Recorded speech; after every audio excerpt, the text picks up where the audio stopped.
जहां के मालिक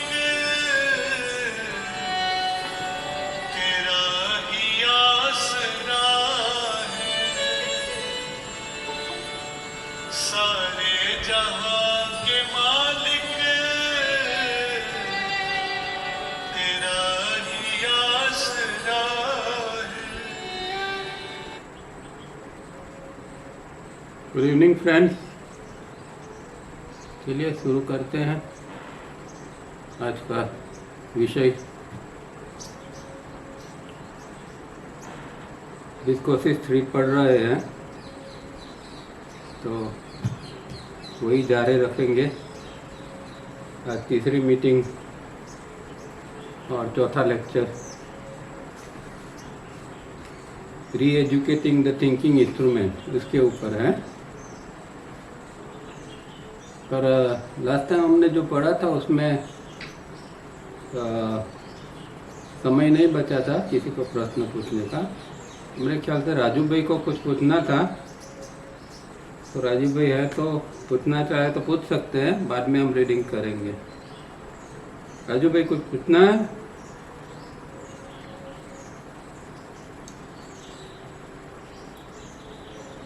चलिए, लगता है वो एक्टिव नहीं है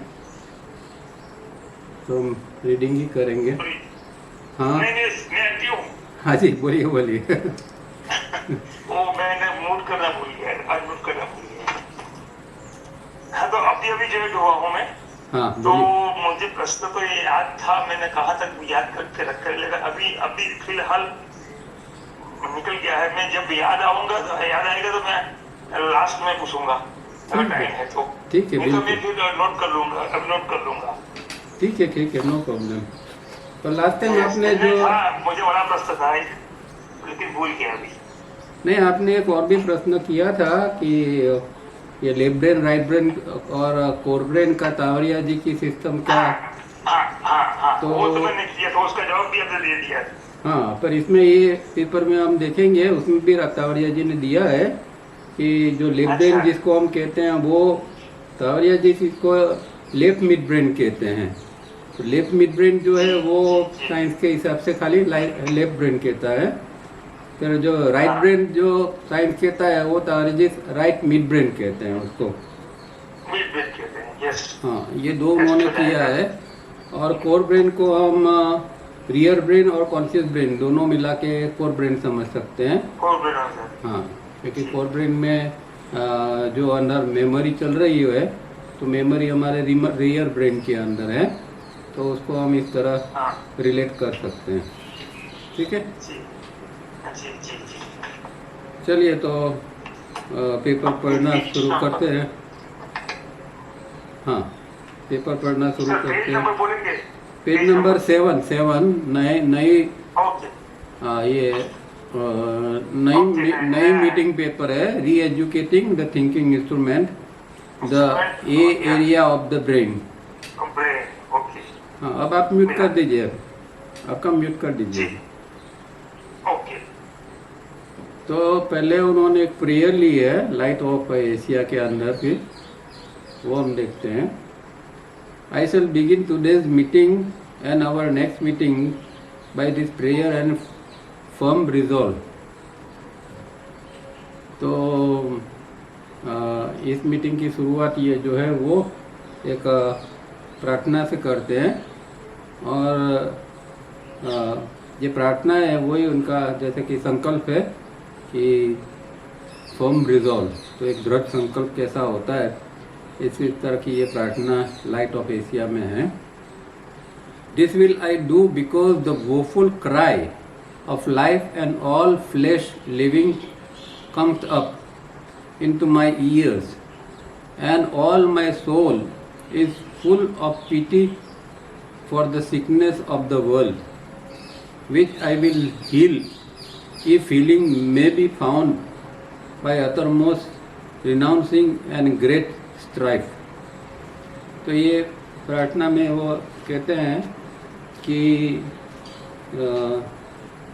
दिस विल आई डू, तो मैं ये करूँगा ही, क्योंकि जो दुख भरे रुदन है और जीवन की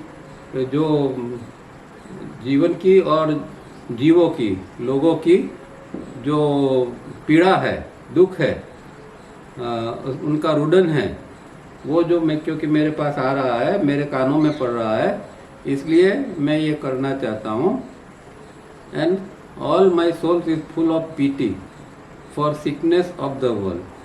तो ये जो कि दुनिया के अंदर जो एक बीमारी है, जो एक तकलीफ है, उसके लिए मैं अपने पूरे आत्मा से वो उसको दूर करने का प्रयत्न करूँगा। और उसको मैं, ये जो रोग है एक प्रकार का, उसको मैं हील करूँगा, उसका निवारण करूँगा, अगर उसका मुझे कोई उपाय मिलता है तो। और मेरा अत्यधिक त्याग और महान संघर्ष से ये लोगों की जो पीड़ा है उसको मैं मिटाऊंगा। तो जो कोई बुद्ध पुरुष होता है या कोई महापुरुष जैसे भगवान बुद्ध थे, तो उनके अंदर भी इसी तरह की करुणा थी, और तावरिया जी के अंदर भी इसी प्रकार की करुणा थी। तो वो इसीलिए लोगों को मदद करते थे, हर रूप में मदद करते थे तावरिया जी तो, क्योंकि वो फिजिकल डिसीज के लिए दवा भी देते थे, आध्यात्मिक ज्ञान भी देते थे। किसी की पर्सनल लाइफ के अंदर कोई खास प्रॉब्लम है तो वो भी वो सॉल्व करते थे। तो हर प्रकार से वो उनके संपर्क में जो लोग होते थे उनकी वो मदद करते थे। तो यही प्रेयर यहाँ है, और इसी तरह वो भी जीते थे, इसलिए शायद यहाँ उन्होंने ली होगी। अब आगे कहते हैं, people educated would object if we said or talked of educating the brain, but their so-called education is merely academic content and is not education in the true sense of the word. तो जब brain को educate करने की बात आती है तो कई लोगों को दिक्कत होती है, आपत्ति होती है। वो आपत्ति दर्ज करते हैं कि भाई ये ब्रेन को एजुकेट करने की क्या ज़रूरत है, ब्रेन तो अपने आप में समझदार है, इसको किस तरह एजुकेट करेंगे। पर और जो एजुकेशन, इसको एजुकेट करने के लिए जो एजुकेशन, एकेडमिक एजुकेशन दिया जाता है, वो कोई काम का नहीं है, क्योंकि इससे ब्रेन एजुकेट नहीं होता है। वो तो एक माहिती, ब्रेन के अंदर एक डेटा हम ज़्यादा से ज़्यादा डालते हैं। तो बच्चों को हम स्कूल में भेजते हैं, नर्सरी से लेके, शुरुआत से लेके फिर पूरी स्कूल, कॉलेज, यूनिवर्सिटी का शिक्षण, इसमें कहीं भी कोई ऐसी चीज़ नहीं होती है कि जो बच्चे को, ब्रेन को एजुकेट कर सके। वो जो सारी चीज़ें हैं वो एक प्रकार का, जैसे हम कंप्यूटर में डेटा डालते हैं, कोई नई चीज़ है तो हम उसको कंप्यूटर में डाल देते हैं, इसी तरह ये जो सारा जो टीचिंग है, शिक्षण है, वो सारी के सारे के शिक्षण वो और कुछ नहीं है। कंप्यूटर को एक प्रकार का जो ब्रेन कंप्यूटर है उसको वो लोग एकेडमिक रूप में, माहिती के रूप में उसको भर देते हैं, उसको एजुकेट नहीं करते हैं। तो सही जो एजुकेशन का सही अर्थ है, उस माने में कहीं पर भी एजुकेशन मिलता नहीं है। The schools and colleges all over the world give a series of well arranged memory patterns and these are fed in the human brain computer. The human brain computer are 6 and they work independently and or jointly on the innumerable data series of memory patterns, and this add up into what we understand as academic qualification or knowledge. तो school और college के अंदर जो ज्ञान दिया जाता है वो कुछ नहीं है, series of well arranged memory patterns जिसको उन्होंने कहा। तो एक श्रेणीबद्ध स्मृति की श्रृंखला है मेमोरी पैटर्न्स, उसकी सीरीज है, श्रेणी है, वो हमारे अंदर उसको फेड किया जाता है, उसको डाला जाता है, हमारा ह्यूमन ब्रेन कंप्यूटर है उसके अंदर। और ये जो हमारा ह्यूमन ब्रेन कंप्यूटर है उसके 6 भाग है। लास्ट टाइम भी हमने देखा था, उन्होंने बताया था, और फिर इसमें भी आगे आएगा। और ये 6 भाग है ब्रेन का, वो इंडिपेंडेंटली भी काम करते हैं या अलग अलग रूप में भी काम करते हैं। तो कभी ज़रूरत होती है तो जॉइंटली काम करते हैं, नहीं तो इंडिपेंडेंटली काम करते हैं। और उसके अंदर जो है वो हमेशा ज्ञान के नाम के ऊपर डेटा जो है, इननंबरेबल डेटा इसके अंदर डाला जाता है। और ये जो डेटा है, वो जो ज्ञान जिसको हम कहते हैं, वो और कुछ नहीं है, मेमोरी पैटर्न्स ही है। तो मेमोरी पैटर्न्स को हम अंदर डालते जाते हैं और उसमें ऐड भी करते जाते हैं, और उसको हम एकेडमिक क्वालिफिकेशन या इसको हम नॉलेज भी कहते हैं। तो सही माने में ब्रेन का जो एजुकेशन है, ब्रेन का एजुकेशन कहीं पर भी होता नहीं है। अब यहाँ 6 ब्रेन कंप्यूटर्स बताए हैं। तो आप आपकी बुक के अंदर पीछे जो चार्ट है उसके अंदर ये 6 भाग कौन से है वो आप चार्ट में देख सकोगे exactly. The 6 human brain computers are: 1. The front lobe or registration area. 2. The rear lobe or memory pools A and B. 3. Topsoil of left midbrain 1 to 2 millimeters deep. 4. Topsoil of right midbrain 1 to 2 millimeters deep. Left midbrain below 2 meters to 20 meters deep. And last में right midbrain below 2 meters to 20 meters deep. Science call 5th left midbrain verbal and 6th right midbrain as conceptual. But these are vague terms and do not make us wiser. 3 plus 4 together form cortex. तो यहाँ 6 प्रकार के brain के 6 हिस्से बताए हैं। आगे का हिस्सा जिसको हम रजिस्ट्रेशन एरिया भी कहते हैं, पीछे का हिस्सा कि जहाँ हमारी मेमोरी इस जन्म की और अनेक जन्मों की मेमोरी ए और बी पुल के अंदर रहती है, वो है। उसके बाद में उसका जो ऊपर का हिस्सा है, जो लेफ्ट ब्रेन के साइड का जो टॉप सॉइल है, मतलब कि ऊपर का हिस्सा है, वो 1 से 2 मिलीमीटर डीप का है। और इसी तरह राइट मिड ब्रेन का 1 से 2 मिलीमीटर का ऊपर का हिस्सा है। और 5वां जो है वो लेफ्ट मिड ब्रेन जो है अपने आप में 2 से 20 मिलीमीटर तक है। और 6था राइट मिड ब्रेन, वो भी 2 से 20 मिलीमीटर डीप तक है। इस तरह ब्रेन के 6 हिस्से हम कह सकते हैं। और जो साइंस लेफ्ट ब्रेन और राइट ब्रेन की बात करते हैं, तो ये जो ये 5 और 6 है उसकी वो साइंस बात करते हैं। पर साइंस वो लेफ्ट मिड ब्रेन को वर्बल कहता है, मतलब कि हम जो बोलते हैं, भाषा सीखते हैं, शब्दों का उपयोग करते हैं, वो सारा जो है वो लेफ्ट मिड ब्रेन से होता है। और जो कंसेप्ट होते हैं, जो कोई विचारना चलती है अंदर, चिंतन करते हैं वगैरह जो होता है, वो राइट मिड ब्रेन से होता है। इस तरह ऐसा साइंस कहता है। पर ये उसका वेग आइडिया है, वो अस्पष्ट रूप में उसका ये ख्याल है, इसमें कोई क्लैरिटी नहीं है। और 3 और 4 मतलब कि mid brain, left mid brain की ऊपर का हिस्सा और राइट मिड ब्रेन का ऊपर का हिस्सा मिलके कॉर्टेक्स बनता है। तो आप एनाटॉमी की कोई किताब के अंदर देखोगे तो कॉर्टेक्स कहाँ है, तो वो आपको बताएंगे, ये ऊपर का हिस्सा जिसको 3 और 4 में यहाँ बताया है। In a particular faculty where series of well-arranged memory patterns are not fed in the human brain computers, the same so-called highly educated person is ignorant, and all we hear is, "This is not my subject." The computers are unable to help. तो brain के ये 6 हिस्से देखे, इसमें कुछ हिस्सों के अंदर जो है वो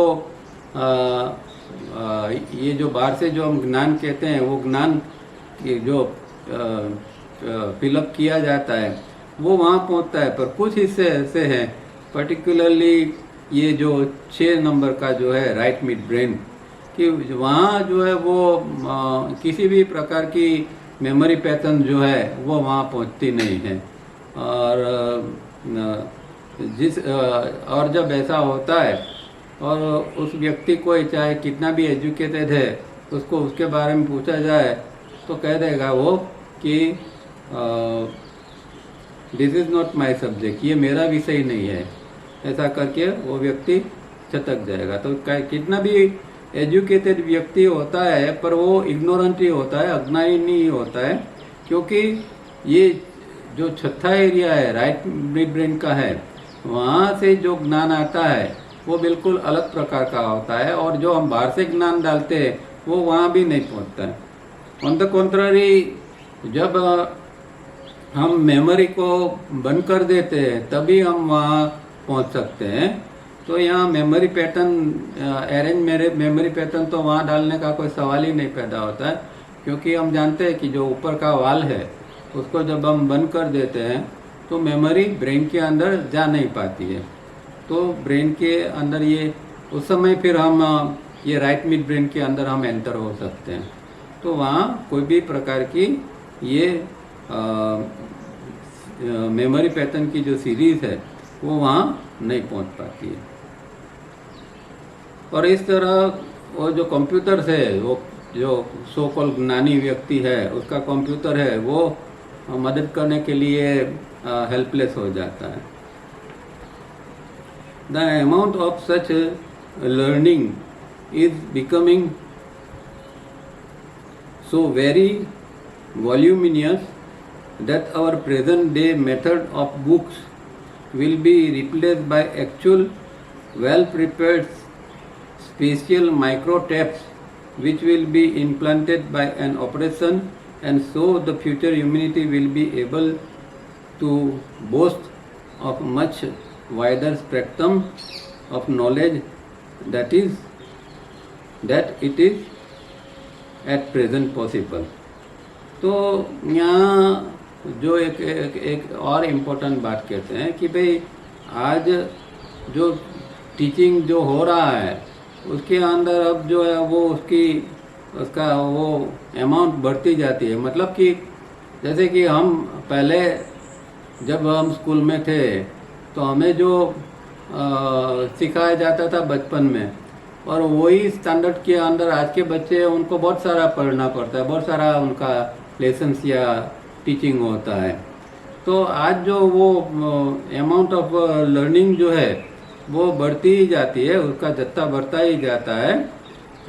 और जो किताबें वगैरह से जो ज्ञान देते हैं, तो यहाँ एक वो कहते हैं कि शायद एक दिन ऐसा भी आएगा कि कोई ऐसी चिप बनाई जाए, ये सब पढ़ने की झंझट सब मिट जाएगी। अगर एक चिप बना दो और चिप के अंदर जिस प्रकार का ज्ञान चाहिए वो डाल दो।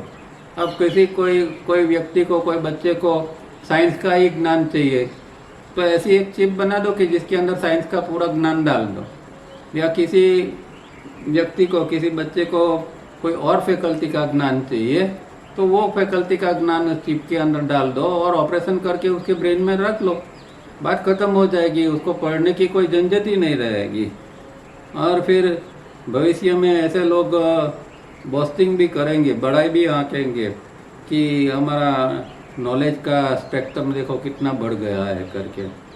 तो ये इस तरह हो सकता है, ये कहते हैं, क्योंकि जिस तरह ज्ञान जो बढ़ता ही जाता है, जगत के अंदर फैलता ही जाता है, जो आज इंफॉर्मेशन का जो है वो एक ब्लास्ट हो गया है। और जो साधन है हमारे पास, मोबाइल, कंप्यूटर वगैरह, उसके द्वारा हम दुनिया की किसी भी प्रकार की का इंफॉर्मेशन, नॉलेज हम पा सकते हैं। और ये सारी चीज़ें जो है वो एक हमारे अंदर भरी जाती है और ब्रेन के अंदर ये मेमोरी पैटर्न की सीरीज़ के रूप में डाली जाती है, डेटा के रूप में। वो उसका दूसरा जो है वो दूसरा स्वरूप ये होगा कि चिप डाल के ही फिर इसका काम किया जाएगा। The day is not far off and we may witness this revolution in the next 50 to 75 years but this will yet leave the thinking instrument as it is, that is animal in its tendencies, for it will yet remain uneducated and right sense of in the right sense of the word. तो चाहे कुछ भी कर लो आप, कोई ऐसी chip बना के डाल दो, उससे क्या फ़र्क पड़ने वाला है। और हो सकता है कि 50-100 सालों के अंदर इस तरह का प्रयोग होने भी लगे, इस तरह की चिप बच्चों के अंदर डाल दी जाए, बड़ों के अंदर भी डाल दी जाए, पर इससे फ़र्क क्या पड़ेगा। ये जो हमारा थिंकिंग इंस्ट्रूमेंट है, जो हमारा ब्रेन है, वो तो वैसा ही रहेगा। अंदर ज्ञान आ गया, पर वो ज्ञान आने से वो कोई ब्रेन तो एजुकेट हुआ नहीं, ब्रेन तो वैसा कि वैसा था। और ब्रेन के अंदर जो एनिमल टेंडेंसीज है, पशु जैसी एक वृत्ति अंदर पड़ी है, उसको कैसे आप मिटाओगे। कि नया ज्ञान अंदर डाल देने से पशु जैसी वृत्ति मिटती नहीं है। और इसीलिए व्यक्ति चाहे वो बड़ा ज्ञानी भी हो जाए, पर फिर भी वो अनएजुकेटेड ही रहेगा, क्योंकि उसका जब तक उसका ब्रेन को रीएजुकेट नहीं किया जाता है, तब तक ज्ञान बाहर से डालने का कोई फ़ायदा नहीं है। इसे कोई रीएजुकेशन ब्रेन का होता नहीं है, ये बात समझनी है। The word education is derived from the Latin root word educe, that is from within, whilst academic content of well-arranged memory patterns are a result of pouring from outside into the brain computers. Such data as we want the human computers to reproduce, of course they do so in an amazing and impressive manner. So जो education शब्द ही आया है, उसका जो मूल अर्थ है, उसका अर्थ भी यही है कि फ्रॉम विद इन, मतलब कि अंदर से जो आ रहा है उसको ही एजुकेशन कहा जाएगा। नहीं बाहर से जो थोपा जाएगा वो एजुकेशन नहीं है। अंदर से जो उसको समझ में आता है, अंदर से जो कुछ खिलता है और खुलता है, वही चीज़ जो है वो जिसको हम एजुकेशन कह सकते हैं। तो वही एक कोई शिविर की लेक्चर में तावड़िया जी कहते थे कि भाई एक फूल जो है वो अंदर से बाहर खुलता है, बाहर से अंदर नहीं होता है।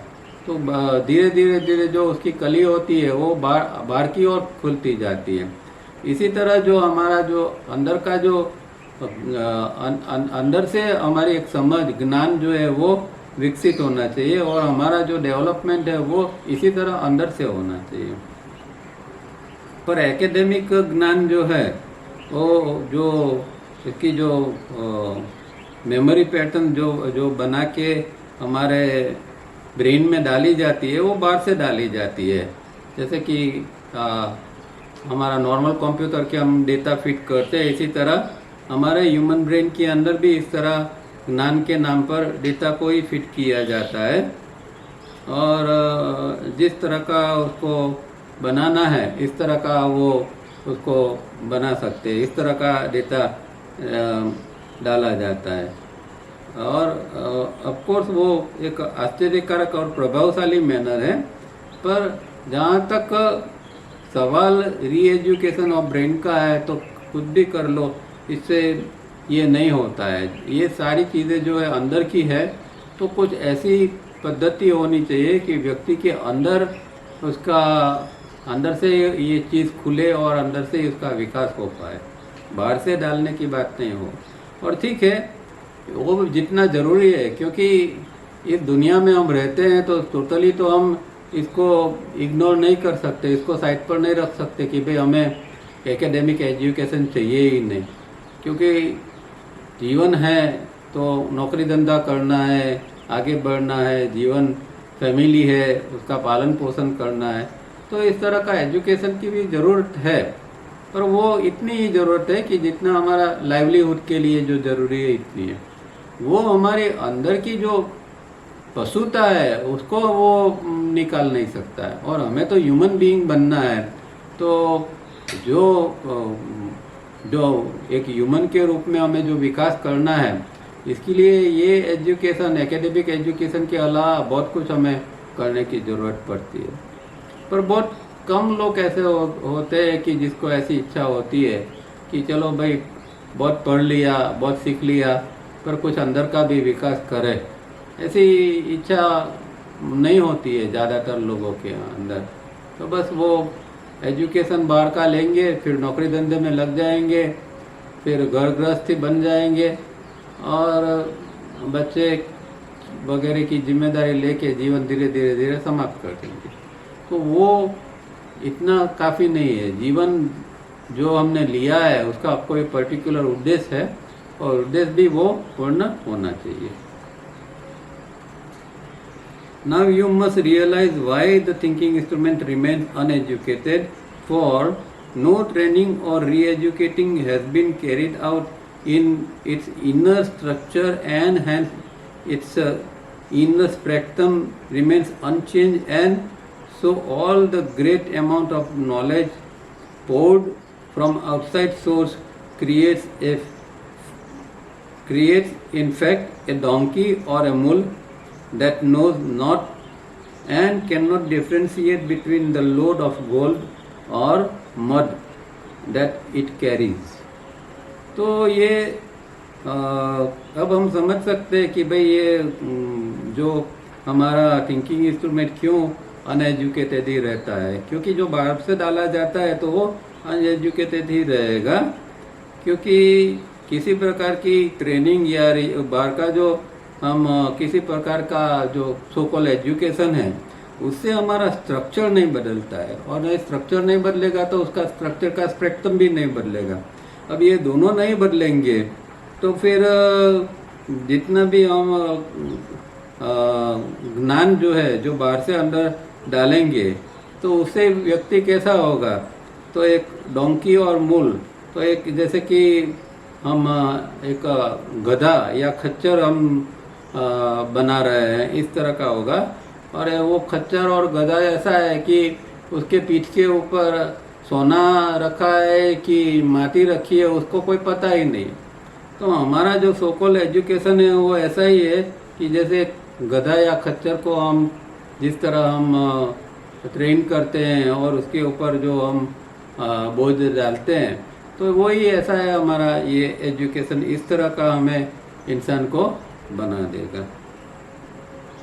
All the Vedanta scholars, Mahर्षिs, Bhagwans, Shastris, religious heads, so-called philosophers, moral preachers of all time are themselves nothing more than mere human computers with very many suitable tapes recorded, that is installed in their computers, and so they can faithfully and convincingly reproduce. But all such, even appearing very great and enlightened, are very weak in their private lives with their own self and with others when it comes to money, sex and other worldly possessions. Because their thinking instruments are not re-educated methodically, but their private lives are normally not known to the public.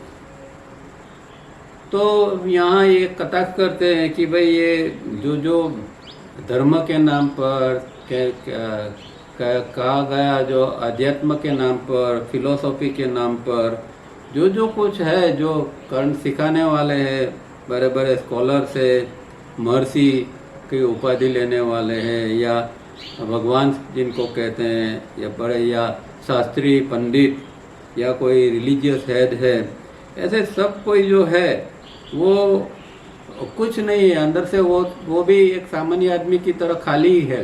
Difference इतना है कि उन्होंने अपने computer को अच्छी माहिती से पूरा भर दिया है, और जब चाहे वो जैसे कि एक टेप रिकॉर्डर होता है उसके अंदर हम अच्छा सा रिकॉर्डिंग कर लेते हैं, और जब जहाँ जैसी ज़रूरत होती है तो रिकॉर्डिंग को ऑन करते हैं।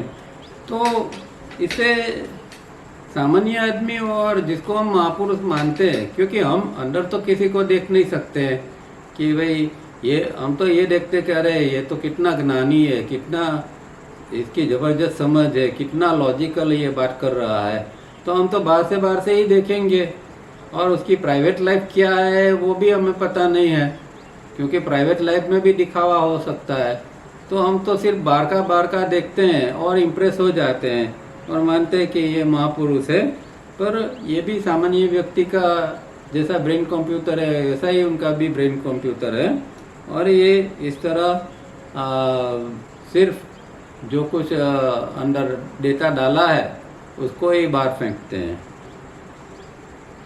Even appearing very great and enlightened are very weak in their private life. तो उनकी जो व्यक्तिगत जिंदगी है उनके अंदर बहुत वीक होते हैं, क्योंकि सामान्य व्यक्ति जैसे पैसा और सेक्स वगैरह के पीछे भागता है, इसके खिंचावे में आ जाता है। इसी तरह ये जो सोकोल महात्मा, सोकोल जो महापुरुष होते हैं वो भी इसी तरह पैसा, सेक्स और पोजीशन, गाड़ी, मत, ये सारी चीज़ें जो होती है, और फिर इसके लिए झगड़ा चलता है कि नहीं मैं ये गाड़ी का वारसदार तो मैं ही होऊंगा, और इस तरह की जो सब सारी चीज़ें चलती है। तो एक सामान्य आदमी के अंदर जिस तरह का लोभ होता है इतना या उससे भी ज़्यादा लोभ उनके अंदर भरा होता है। और कई बार तो वो बड़े बड़े सन्यासी होते हैं, भगवाधारी भी होते हैं, और प्रकार के। अभी एक कोई दिल्ली में एक व्यक्ति को पकड़ा गया है, वो सोकॉल भगवाधारी था, और वो तो एजुकेशन की इंस्टीट्यूट का ही हेड था। देखो सोचो कैसे लोग एजुकेशन के अंदर भी ऐसे लोग घुस जाते हैं और भगवा कपड़ा पहनकर घुस जाते हैं।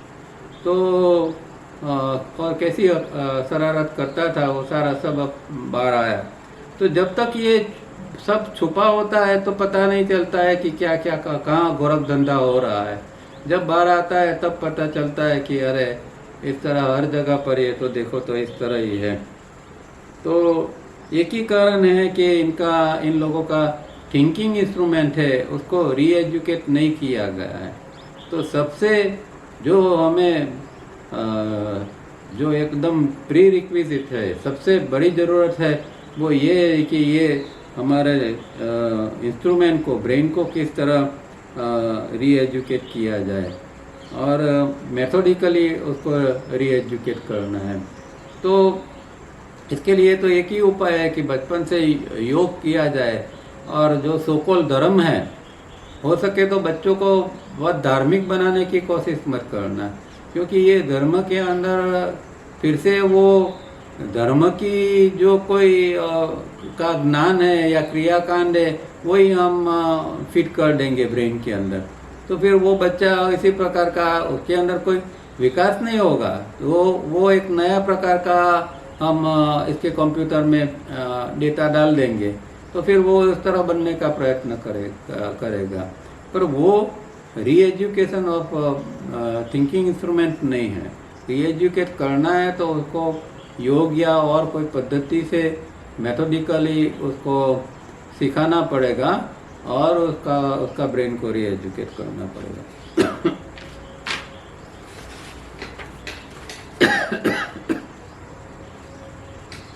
Among the total humanity on the earth, we have a total humanity of computers, but there are very, very few and rare human beings who have set aside their computers and have contacted their Buddha or Christ nature, that is their C area or silent area or holy ground of the brain, which is not a computer, as the rest of the brain comprising of 6 computers is, and have also or simultaneously re-educated their thinking instrument. तो जगत के अंदर जितने भी लोग हैं और जो ये ज्ञान प्राप्त करते हैं बाहर से, तो वो सारे के सारे जो है वो एक ह्यूमन कंप्यूटर ही है। एक कंप्यूटर की एक प्रकार की ह्यूमैनिटी है, इस तरह का हम कह सकते हैं। क्योंकि हार्डली कोई ऐसे महापुरुष जिसको सच में हम महापुरुष कह सकते हैं, वेरी फ्यू एंड रेयर, तो एकदम कम ऐसे व्यक्ति होंगे कि जिन लोगों ने अपने कंप्यूटर को साइड पर रख दिया है और उनका अंदर का जो बुद्धा और क्राइस्ट नेचर है, मतलब कि उनका हमारा आत्मा का जो ओरिजिनल नेचर है कि जो कि हमारा साइलेंट एरिया और होली ग्राउंड ब्रेन का हिस्सा है। तो ये 6 नंबर है वो साइलेंट ग्राउंड है या होली ग्राउंड है। तो साइलेंस एरिया या होली ग्राउंड जो है वो राइट मिड ब्रेन है और वहाँ उन लोगों ने अपना ये Buddha nature, Christ nature, Christ nature को जाना है। और बाकी के जो थिंकिंग इंस्ट्रूमेंट है उसको भी उन्होंने साइमल्टेनियसली रीएजुकेट किया है। तो 2 काम किया है, एक तो उन्होंने अपना जो लेफ्ट ब्रेन, राइट ब्रेन और दूसरे जो 6 भाग हमने देखे, ये सबको थिंकिंग जिनको थिंकिंग इंस्ट्रूमेंट कहते हैं वो सबको उन्होंने रीएजुकेट भी किया है। और इसके अलावा जो अपना बुद्ध नेचर है, क्राइस्ट नेचर है, उसको भी रिप्रोड्यूस किया है। तो उसके लिए सिर्फ वो कंप्यूटर नहीं बने रहे, पर जो अंदर का ब्रेन का जो एक पवित्र भाग है उसको उस भाग को भी उन्होंने डेवलप किया है। तो इस तरह उन लोगों ने अपने आप को दोनों रूप से डेवलप किया। तो जैसे तावरिया जी का हम देखते हैं तो उनके अंदर जो एक बुद्धिमत्ता थी या जो उनका जो एक उनकी स्पिरिचुअल तो एक थी, पर उनका जो थिंकिंग इंस्ट्रूमेंट था, जिस तरह उन्होंने सब लिखा है और जिस तरह ये सारी चीज़ें समझाई है और ये सारी प्रैक्टिस दी है, तो उनका थिंकिंग इंस्ट्रूमेंट भी इतना ही डेवलप था। मतलब कि उन्होंने अपना थिंकिंग इंस्ट्रूमेंट को भी रीएजुकेट किया था और उनका जो अपना जो बुद्धा क्राइस्ट नेचर था उनको भी वो भी डेवलप किया था। तो इस तरह का डेवलपमेंट होना चाहिए, पर ऐसे बहुत फ्यू और रेयर इस तरह के ह्यूमन बीइंग होते हैं। Such are the few of all ages to whom humanity of all ages owe so much and who are responsible for all human progress। तो ऐसे व्यक्ति जो है वो अनेक युगों से ये एक महापुरुष के रूप में अनेक युगों तक रहते हैं और सारा जो संसार है उनका ऋणी है, क्योंकि इन लोगों के कारण ही जो ह्यूमन प्रोग्रेस हुआ है, जो विकास हुआ है, सच में जो विकास हुआ है, बौद्धिक विकास नहीं या साइंस का विकास नहीं, पर जो पृथ्वी के ऊपर जो थोड़ी बहुत अच्छाई बची है, जो शांति बची है या जो कुछ गुडनेस है, उसका कारण यही है कि इन लोगों ने का जो मार्गदर्शन, इन लोगों ने जो सिखाया है और जो लोग कर रहे हैं, उसके कारण ही ये चीज़ पृथ्वी के अंदर कुछ थोड़े रूप में बची हुई है। बाकी तो सारे के सारे जो ब्रेन्स है वो सब कंप्यूटर ही बन चुके हैं। The rest however wise and intellectual and brilliant are mere computers functioning. This has evolved the theory of man the machine by Gurdjieff, Ouspensky, Dr. Nicole, Dr. King and others। तो दूसरे लोग जो है ऐसे महापुरुषों के अलावा जो लोग हैं वो चाहे कितने भी शाने हो, वाइस हो, मतलब शानपन हो, इंटेलेक्चुअल हो और ब्रिलियंट हो, एकदम तेजस्वी हो, पर फिर भी वो एक प्रकार का कंप्यूटर की कार्य रीति ही है। वो जिस तरह कंप्यूटर काम करता है इसी तरह का ही इनका भी ये फंक्शनिंग है। पर और इसके कारण ही मनुष्य जो है वो मशीन की भांति काम करता है, मशीन की भांति दिखता है। तो इसीलिए गुरजेफ, ऑस्पेंस्की, निकोल और डॉक्टर किंग वगैरह ने मैन एज ए मशीन का जो एक सिद्धांत दिया है वो इसी कारण दिया है कि भाई मशीन, व्यक्ति और कुछ नहीं है, मशीन है। क्योंकि वो सोचता है वो भी मशीन की तरह, जीता है वो भी मशीन की तरह, खाता है, पीता है, जो कुछ करता है ए टू जेड वो सब मशीन की तरह ही कर रहा है। इसका कारण यही है कि हम कंप्यूटर ब्रेन से जीते हैं, न कि हमारे अंदर कोई ह्यूमन तत्व जो है उसको हमने विकसित किया है। Human scientist have created computers which are the offspring of their own computers and work along the same line and fed such data as to give amazing and impressive results. They have yet not been able to feed data series of sex, emotions and movements. When they will succeed, then we shall be witnessing synthetically created humanity of computers behaving like present day human beings. तो ये computer आए कहाँ से? जो हम बाहर के computers है जो हम उपयोग करते हैं, लैपटॉप उपयोग करते हैं और दूसरे वो कंप्यूटर्स उपयोग करते हैं, टैबलेट उपयोग करते हैं, ये सारी चीज़ें आई कहाँ से? तो कुछ ऐसे साइंटिस्ट थे जिन्होंने देखा कि उनका खुद का ब्रेन किस तरह काम करता है, तो जिस तरह उनका ब्रेन काम करता है उसी तरह फिर उन्होंने बाहर भी इस तरह का कंप्यूटर बनाए हैं। तो हम जो बाहर कंप्यूटर्स यूज़ करते हैं वो और कुछ नहीं है, हमारा ह्यूमन ब्रेन जिस तरह काम करता है ऐसा ही हमने बनाया है। जिस तरह हम मेमोरी को अंदर डेवलप करते हैं, हम ज्ञान अंदर डालते हैं, उसकी मेमोरी बना देते हैं, इसी तरह हम बाहर का कंप्यूटर के अंदर भी डेटा डालते हैं, कोई एप्लीकेशन डालते हैं और चीज़ डालते हैं और फिर इसका उपयोग करते हैं जिस तरह हम ब्रेन का उपयोग करते हैं।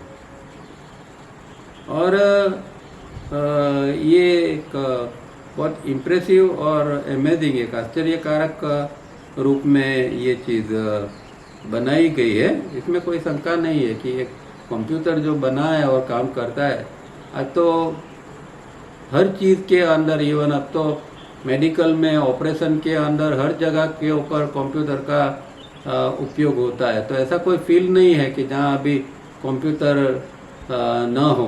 अब कंप्यूटर के बिना कोई कुछ चल नहीं सकता है, ऐसी चीज़ हो गई है।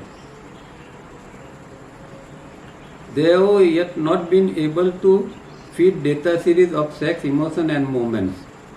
तो ये सेक्स, इमोशंस वगैरह का जो डेटा है वो किस तरह कंप्यूटर में डाला जाए वो अब तक वो समझ नहीं पाए या सीख नहीं पाए। तो ये जिस दिन ये लोग सीख लेंगे कि भाई ये सेक्स, इमोशन, मूवमेंट का डेटा किस तरह अंदर आता है, तो वो जब वो सीख लेंगे तो हम एक देखेंगे या एक विटनेस बनेंगे, एक साक्षी रूप में देखेंगे कि एक कृत्रिम ह्यूमैनिटी डेवलप की जाएगी, एक कंप्यूटर से चलने वाली एक कृत्रिम सिंथेटिकली, मतलब कृत्रिम प्रकार की ह्यूमैनिटी डेवलप की जाएगी और वो इस तरह बिहेव करेगी जिस तरह हम एक ह्यूमन बीइंग जिस तरह बिहेव करते हैं इस तरह। तो जैसे कि आज साइंस ने रोबोट वगैरह बनाए हैं तो वो सिंथेटिकली है, कृत्रिम रूप से बना है। हालांकि वो पूर्ण व्यक्ति के रूप में तो नहीं है, क्योंकि उसके अंदर ये जो ऊपर का है सेक्स, इमोशन और मूवमेंट का डेटा किस तरह फीड होता है वो उनको मालूम नहीं है। तो फिर भी लिमिटेड रूप में ये रोबोट बहुत सारी चीज़ों के अंदर काम करते हैं। पर हो सकता है कि आगे अगर इनको ये पता चले कि ये डेटा किस तरह इसमें डाला जाता है तो फिर वो एक कृत्रिम ह्यूमैनिटी भी बना लेंगे और जिस तरह आज का मनुष्य जी रहा है इसी तरह का वो भी सिर्फ इसके अंदर आत्मा नहीं होगा, बाकी सब कुछ होगा, हमारे जैसा ही दिखता होगा, हमारे जैसा इमोशंस भी उसके अंदर होंगे, वो सेक्स के द्वारा वो बच्चे भी पैदा, मतलब कि जनरेशन भी आगे बढ़ती रहेगी उसके द्वारा। इस तरह की ह्यूमैनिटी बन सकती है, सिर्फ आत्मा नहीं होगा, बाकी सब कुछ हमारे जैसा ही हो सकता है। और ये बहुत डेंजर बात है कि अगर ऐसा हुआ तो फिर ह्यूमैनिटी कहाँ जाके रुकेगी। Now we shall coat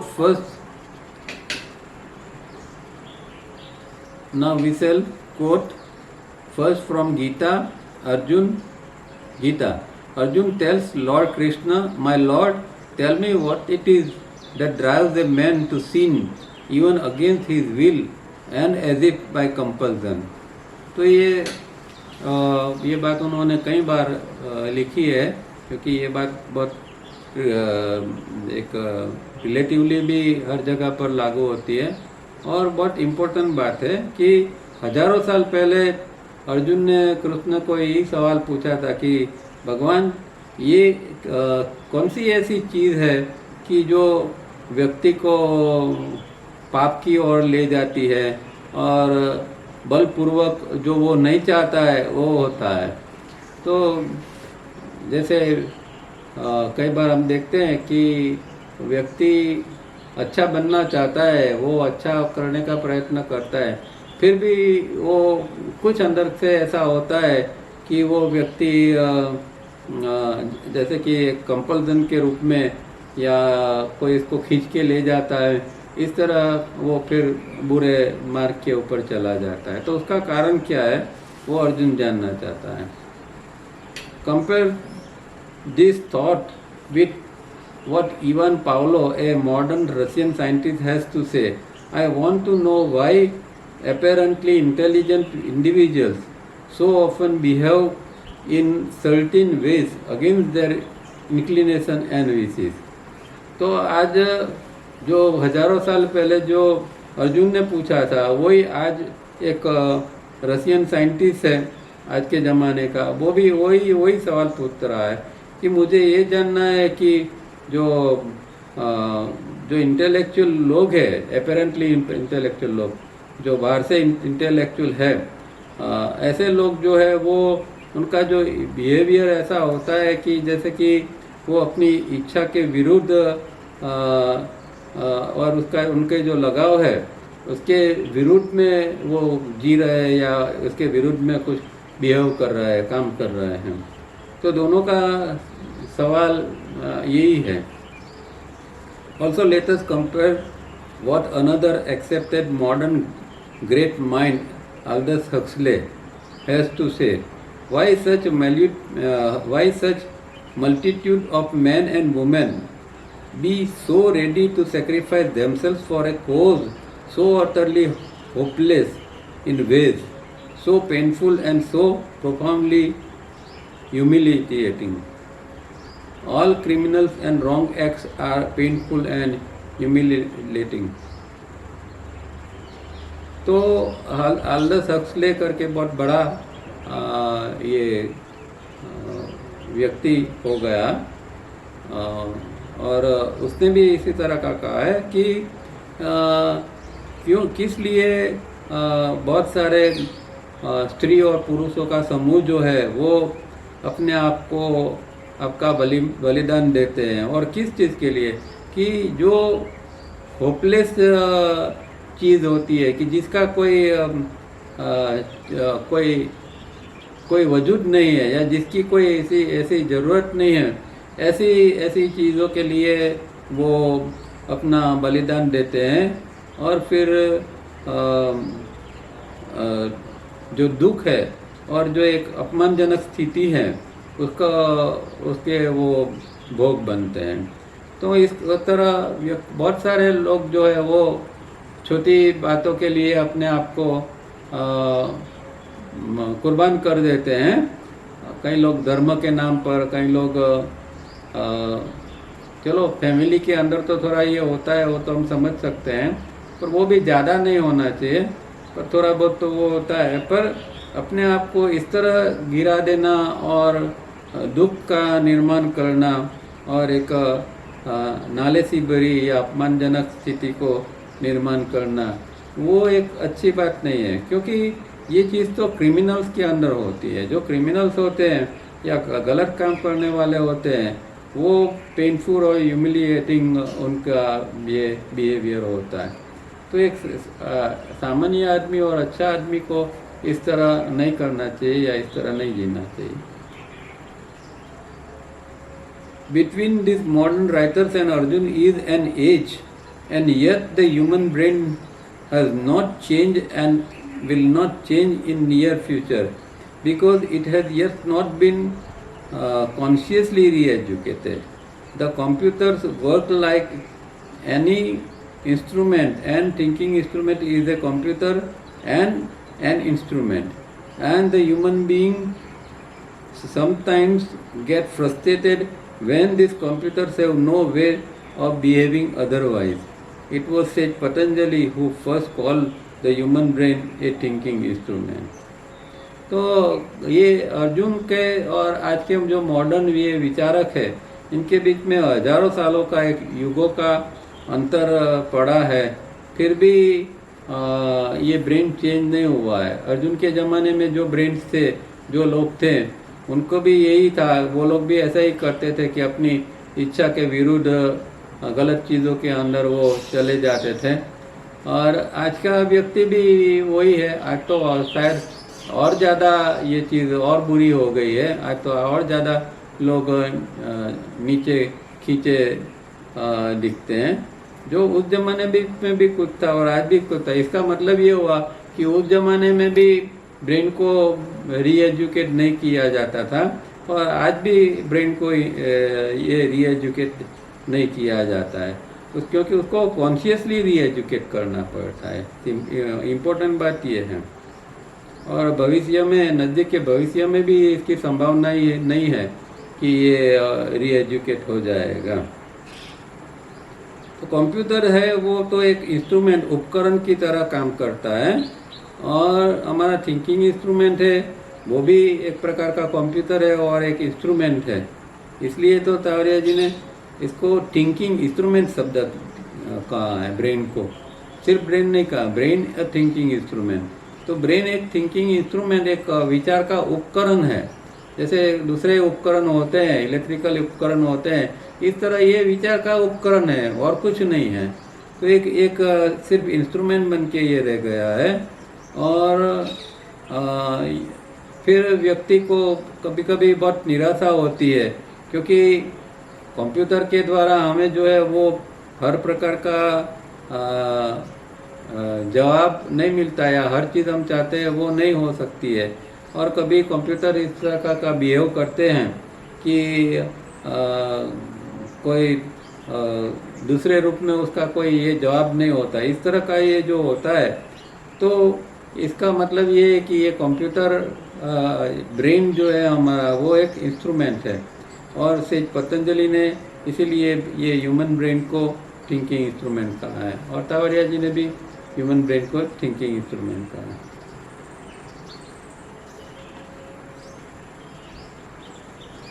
So re-education of the thinking instrument is essential for two reasons. One, to be obedient to the will of human beings to whom it belongs, and like a limb that belongs and work as required. Two, to maintain, and this is of prime importance within its structure, brain structure, such rhythm or resonance, as biorhythms are necessary in other parts of the human body system, as to give each person a relaxed, rhythmic lifestyle in spite of anything happening. तो दो कारण है जिसके लिए ये हमारे thinking instrument को हमें रीएजुकेट करना बहुत ज़रूरी है। पहला कारण ये है कि ये जो हमारे साथ जो कुछ जुड़ा हुआ है उसको वो व्यक्ति की इच्छा के अनुसार वो आज्ञा पालन करता है। जैसे कि हमारा हाथ है, तो हाथ हमारे साथ जुड़ा हुआ है, तो हम इच्छा करते हैं कि भाई हाथ को जब ऊंचा करना है तो हाथ ऊपर होता है, नीचे करना है तो नीचे होता है। इसी तरह हमारा जो ये थिंकिंग इंस्ट्रूमेंट है वो भी इस तरह का ओबीडियंट बन जाए, आज्ञाकारी आज्ञा पालन करने वाला बन जाए, कि जब हम कुछ विचार करना चाहते हैं तो विचार करते हैं, नहीं करना चाहते हैं नहीं करते हैं, या कोई गलत विचार आया तो उसको हम तुरंत दूर कर सकते हैं। इस तरह का वो ओबीडियंट हमारा ब्रेन हो जाना चाहिए। और दूसरा इम्पोर्टेंट कारण ये है कि हमारा ब्रेन के अंदर जो स्ट्रक्चर है उसके अंदर एक जो रिदम है और या इसके जो एक रेजोनेंस, उसका प्रतिध्वनि है, उसको हमें मेंटेन करना है। तो स्ट्रक्चर का, अगर स्ट्रक्चर रिदमिक नहीं है तो स्ट्रक्चर को हमें रिदमिक बनाना है और उसके रेजोनेंस को भी हमें रिदमिक बनाना है। और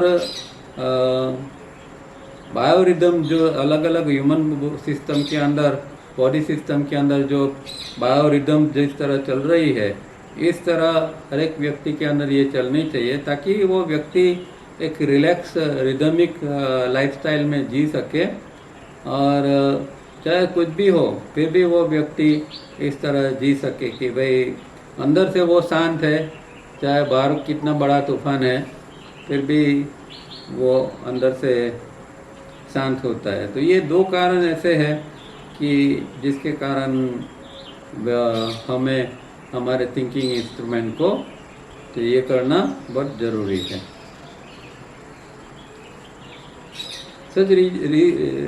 Such re-education is possible to human beings only, and so we have this supreme opportunity to be real human beings and not be animal in human form.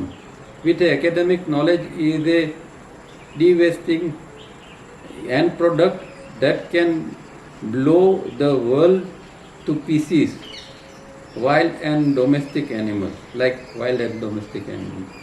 तो जो रीएजुकेशन का ह्यूमन के लिए ही संभव है। हम हमारा जो ब्रेन है इसको हम रीएजुकेट कर सकते हैं, ह्यूमन ब्रेन को ही ये कर सकते हैं। कुत्ता बिल्ली है उसके ब्रेन को हम रीएजुकेट नहीं कर सकते हैं, उसको कुछ ट्रेनिंग दे सकते हैं और ट्रेनिंग से के द्वारा उसको के पास से कुछ काम लिया जा सकता है। पर ह्यूमन ब्रेन जो है उसको तो हम ये रीएजुकेट कर सकते हैं। और एक सबसे बड़ी एक अपॉर्चुनिटी है ह्यूमन को ह्यूमनिटी के अंदर, मतलब व्यक्तियों के अंदर ये एक बहुत बड़ी एक अपॉर्चुनिटी है कि हम सच्चे ह्यूमन बीइंग बन सके, न कि व्यक्ति है पर उसके अंदर एनिमल पड़ा है, एनिमल इन ह्यूमन फॉर्म। तो व्यक्ति का बाहर का रूप तो व्यक्ति का है पर अंदर पशु जैसा है। तो ऐसे नहीं चाहिए हमें सच में जो रियल ह्यूमन बीइंग्स है इस तरह के चाहिए। और इसके लिए ये संभावना है कि अगर ब्रेन को हम रीएजुकेट कर सकते हैं तो इस तरह की ये हो सकता है और इसकी ये एक अपॉर्चुनिटी भी है।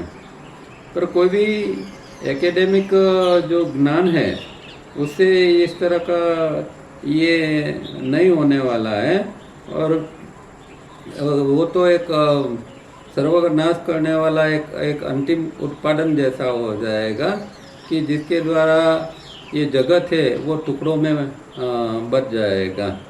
जैसे वाइल्ड और डोमेस्टिक एनिमल्स किस तरह जीते हैं इसी तरह फिर अगर ह्यूमन बीइंग भी जीने लगे तो ये जगत जो है वो फिर टुकड़ों में बिखर जाएगा।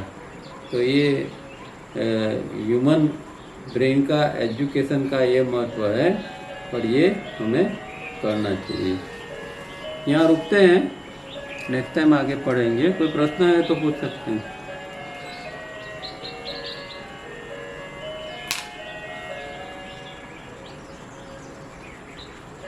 बोलिए, कोई प्रश्न है? हाँ दादा सर। हाँ जी बोलिए। Sir good evening. हाँ बोलिए बोलिए। नमस्कार। हाँ सर ऐसा था कि प्रश्न तो मतलब कि थोड़े हैं ऐसे कि इस्लाम जो पढ़ लिए हमने, हाँ तो पढ़ने में जो कुछ 2-3 बात तो मेरे समझ में आई है या पार्शियल समझ में आई है, हाँ तो वो बात पूछना चाहता हूँ। हाँ बोलिए। कि ये जो रियल एजुकेशन जो है हाँ। वो पूरा ब्रेन की बात नहीं कर रहे, साहब बोल रहे उसका टाइटल जो है कि ये एरिया ऑफ द ब्रेन। तो ये थिंकिंग इंस्ट्रूमेंट किसको बोलते हैं? ये कौन से एरिया को बोलते हैं? ये एरिया कौन सा है सर? क्यों, ये तो हम पढ़ के आए ना कि ये एरिया के अंदर जो है वो आगे वो हाँ हाँ हाँ बोलिए सर। इसमें जो हम पहली मीटिंग के अंदर हमने देखा कि ये जो लेब ब्रेन जो हमारा है वो है, हाँ। और उसके साथ में जो टॉप सॉइल जो उसको कहते हैं वो हिस्सा है, और दूसरी जो ये है रियर ब्रेन है जिसको मेमोरी, मतलब ये जो इनकमिंग इम्पल्स थिंकिंग इंस्ट्रूमेंट, मतलब तो विचार बनाने की प्रक्रिया में कौन सा भाग यूज होता है वो ए एरिया का है। जैसे कि इनकमिंग इम्पल्स अंदर आता है पांचों इंद्रिय से, बराबर, फिर वो ब्रेन में जाता है और मेमोरी पूल जो है वहाँ से मेमोरी को मिलता है, आइडेंटिकल मेमोरी से, वहाँ से टॉप सॉइल के द्वारा वो आगे के हिस्से में जाते हैं। तो ये सारे के सारे जो एरिया है उसको उन्होंने ये कहा है, ये हाँ थिंकिंग इंस्ट्रूमेंट का है। तो ये पहली मीटिंग में उन्होंने ब्रेन ए, ब्रेन बी और ब्रेन A1 बताया है।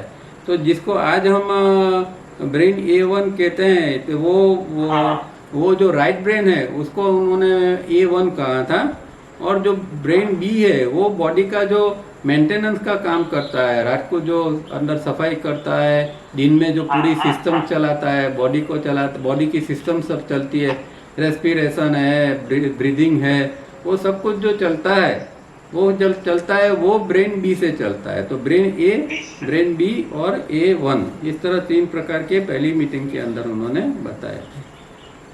हाँ ठीक है सर, वो तो मैं थोड़ा क्लियर तो मैं कहा वो। हाँ, तो ये सब ये तो समझ में आ गई कि जो मतलब कि जहाँ मेमोरी पैटर्न, इनकमिंग इम्पल्स और मेमोरी पैटर्न जो जहाँ जो होती है, हाँ। और उसका जो अपने फ्रंट लोब में जो ISM आता है, हाँ। ये एरिया जो पर्टिकुलर वो चेकिंग इंस्ट्रूमेंट है उसको हाँ। उसको ही रीएजुकेट करना है। हाँ, उसको रीएजुकेट करना है, मतलब कि उसको रीएजुकेट करना के मतलब क्या है कि अगर हमारा स्ट्रक्चर है, क्योंकि हम जानते हैं कि इनकमिंग इम्पल्स किस तरह आएगा, जैसा हमारा स्ट्रक्चर होगा इस तरह इनकमिंग इम्पल्स आएगा। तो अगर हम योग साधना से या दूसरी क्रिया से हम हमारे स्ट्रक्चर को बदल देते हैं तो हमारी इनकमिंग इम्पल्स की क्वालिटी बदल जाएगी। इनकमिंग इम्पल्स की क्वालिटी बदल जाएगी तो पूरा विचार जो है वो अपने आप में बदल जाएगा। तो ये जो रीएजुकेशन का मतलब हकीकत में तो यही है कि हमारे स्ट्रक्चर के अंदर जो पशुता पड़ी है उसको निकाल के हम प्योर ह्यूमन फॉर्म में, ह्यूमन बीइंग के रूप में हम जीने लगे, उसको ही रीएजुकेशन कहते हैं, और कुछ नहीं है। जो हमने रॉन्ग पिछले युगों से, पिछले जन्मों से हमने जो कुछ गलत सीखा है उसको रीडू करना है, अंडू करके रीडू करना है। हाँ, गलत सीखा है और उसके कारण जो हमारा गलत स्ट्रक्चर बन गया है उसको हाँ उसको शुद्ध करना है, उसको फिर से रीएजुकेट करना है।